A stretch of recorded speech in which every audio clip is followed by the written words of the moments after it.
about garage automation? Yes, garage automation project is still alive and it's kicking. We received the report from a member of Financial Advisory Committee, Mr. Bob Mehta. The numbers so far, the anticipated savings if project is implemented over the 5-year lease of the project is over $1.6 million versus against the cost of the implementation of $600,000. Now, this is not an investment of $600,000. The $600,000 is invested, I believe it's $115,000 per year. So you need to take 1.6 divided by 5. So basically, the net savings per year are in excess of $200,000 if this project is implemented. We stumbled a roadblock right now because we did not select any system, but we just asked one of the systems and the second system to provide us with the appropriate leasing options. And unfortunately, at present, the leasing company refused to deal with us because not every single information about us was submitted to them. Basically, if they look at our situation, unlikely anybody will touch us. But if we give them detailed explanations, etc., etc. So recently, board asked Financial Advisory Committee to help us get in touch with the Bank of, a couple of days ago, Bank of Popular, and try to arrange and discuss issue of leasing with them. So this is a stumbling block at this particular point. The moment this will be solved, the board will make a determination with presentation how and if to proceed with this project. And again, not only this project saves money to us, it improves security comparing to what we have, because 8th floor will have a door. It will not be free access. You would have to use a fob to enter garage. It will be high speed, super high speed doors if this project will ever be implemented. And most likely the name of the manufacturing company for the doors for curious homeowners, Rytec, R-Y-T-E-C, I believe. The door opens within a second and a half. And so this is where we stand. This is just an update. And no, there will be no special assessment for this project because this project will be paid for itself. So this is it. And anything else? And more couple of A question, Slava. Yes. Has FAC already talked to or tried or we just only asked FIC a couple of days ago. So they're asking for more information from us. They're asking to see how this particular project, cash flow analysis and everything, because this way to bring to the bank? When they speak to the bank. Now, Russell is no longer here because a couple of issues I'd like to add here. To Okay. this. We're done with the agenda? Yes. What about releasing calculators?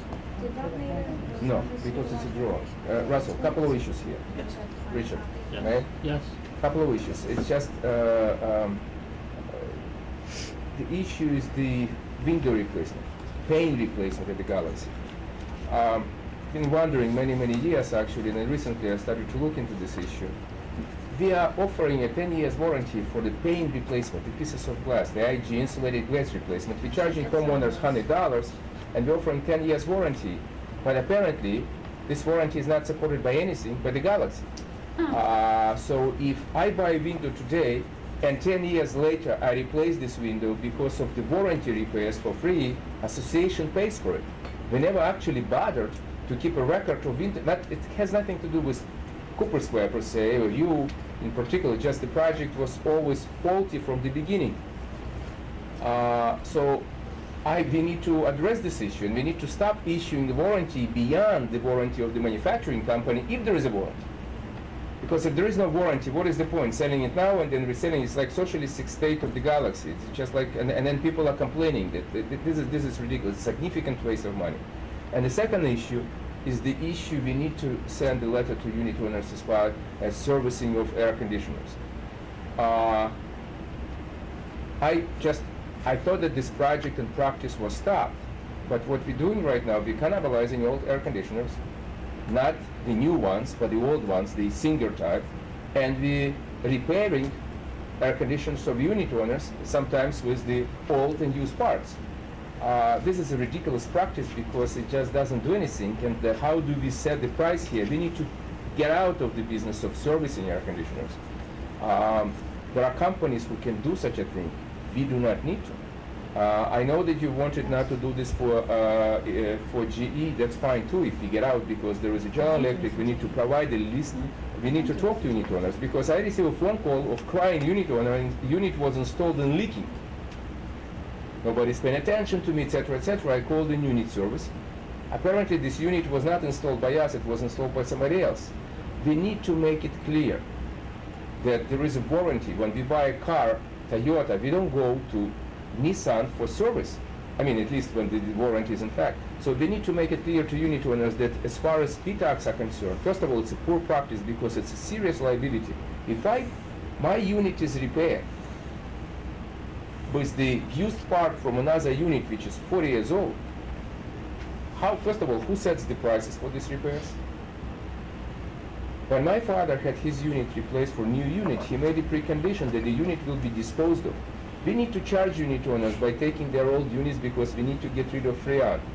We cannot just simply dispose of the old air conditioner. We need to take, in other words, we have to have a serious protocol and procedure and advise unit owners what we do and what we do not do. I'm not making this motion. I would like you to look into this issue and advise us within the next 2 weeks what we're going to be doing about this. Unfortunately, a lot of things which discussed in this boardroom was never get to be transferred down to the battlefield. Unfortunately, it's not only started now, it's been going on for a number of years before your time. Yeah. I'd like to address the air conditioners. Regarding who fixing the old Singers or whatever make you have, with old parts, what we charge now, I don't know how we charge, but we do charge for labor. If they work on the part, I know they charge for that, and I disagree that we should stop doing that. Why shouldn't we? What happens to all the people that had done, I mean, I happen to have a new GE I got this summer, I think it's great, so far it's wonderful, but the rest of my units are old. You're then forcing me, if they break down, to get new GEs. If there are parts laying around and the guys can fix it and they charge appropriately, why not? It'll reach a point where it can't be fixed. Why do you want to stop this practice now and put all the people that have, I know there's another one like the Singer, I didn't have it, the newer model, I forgot the name of it. McRae and Island Air. Right. Why do you suggest that we put these people in a position of, geez, I'm not getting heat today, we'll have to rip this out and get a Singer? I mean a GE? I tell you why. And I'm not speaking of anybody in particular or present time. I'm speaking of experience which I physically experienced 3.5 or 4 years ago, and I believe that this practice is still here. It is very unhealthy to do it the way we do it, and there is no other way to do it any other way. 4 years ago I saw how units were cannibalized, but I never saw an inventory taken of all those fans and all those motors, all this freon. No, there is no way to do this. We're not in business of reselling used cars. We're not in business. It's a service. We 5 years ago or 7 years ago, Susan Fitzpatrick gave up or sold whatever, this business to JVK. There are companies in business who do this business. I'm not saying that, I'm not leaving any unit owner without any protection, but we are least qualified to do serious repair on air conditioning unit. I have GE units. I had a problem. I called GE. You know, they came in here. They came in here probably within 24 hours. The repair was done immediately.